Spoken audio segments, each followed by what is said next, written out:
But if I was to read the fine print, it would be evident that there are 5 white dudes that are really the ones that are running it. And as far as this responsibility goes, I know you never wanted it, but think of this.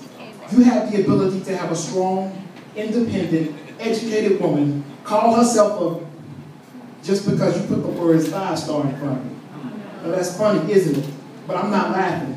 Because there are dudes in my hood that can tell you how to flip a brick for 17.5, but can't tell you that 3.14 is the meaning of pi, so they're not passing. Chicks that are quick to drop it to the floor while reciting all the words to drop it low, but couldn't tell you who's the most prominent figure in the Underground Railroad if you asked them. Dudes that are quick to stay strapped because they hear you spit that, and for that reason, they are the first generation whose parents are expected to outlast them. Now, I'm not saying their actions are your responsibility. I'm just saying take responsibility for your actions.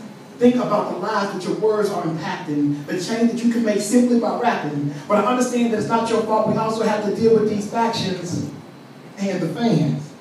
Because you see, this is a simple law of supply and demand. So if we're not buying that every year, we wouldn't have to hear about doing it with no hands. You see, we can't get mad about what they play if what we do is not equivalent to what we say.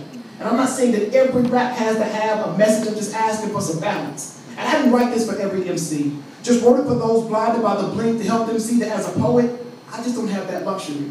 I can't stand up here, say a whole bunch of stuff that isn't true, then get off of it and be another me. Because you hold me accountable for the things that I say, and that affects what others see.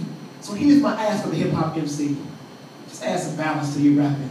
Because while you think that you're out here getting a round of applause, they are really out here laughing. Just think of the impact that you can have when you stand up and state the facts. Then look at your communities and write about what's happening. Then and only then can we get back to the way that it was way back then. Sincerely yours, Dichotomy.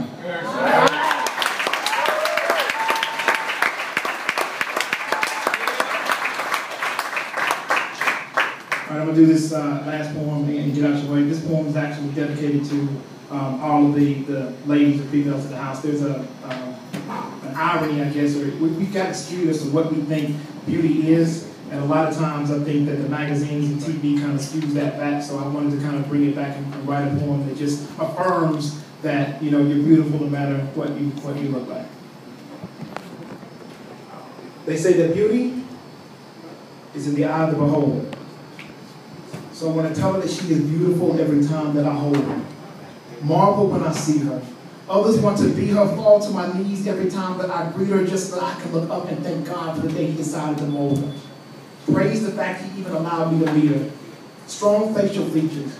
Walks with this pace full of grace, yet carries the weight of the world on her shoulders daily. I seek her, just so that I can look her in the eye and tell her that she's what love must have meant, wanted to eat her.